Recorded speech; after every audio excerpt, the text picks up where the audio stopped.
Mila mitehin-kely azafady indrindra tompo. Mila mba mitehin-kely fa tsy fanalikana amin'ny mpampianatra zao. Fanalikana amin'ny mpampianatra.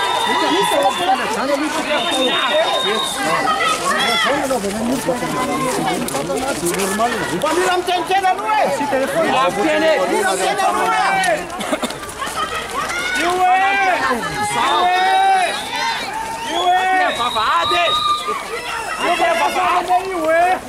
Vai Hermane! Deu!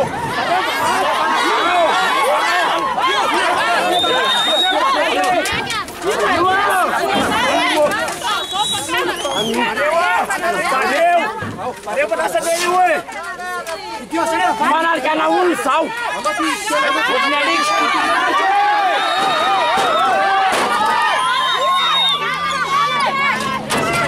Pangalan volan'olona.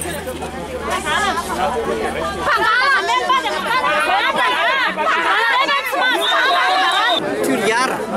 Fambanina! Isso trôvatra andran'iny nefa nahoana rehefa miezaka izay mifandresy lahatra ary tsy avy amin'ny zatsy tezitra miezaka izay nandresy lahatra tsy avy aminay rery no nahatonga nizao zavatra zao fa misy ray amintsika ao azy atsontsika hoe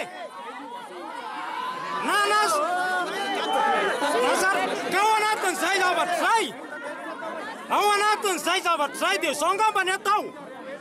Efa miezaka ny tompona raiky ny hoe hiasa nampakatry olona lahady azy izy!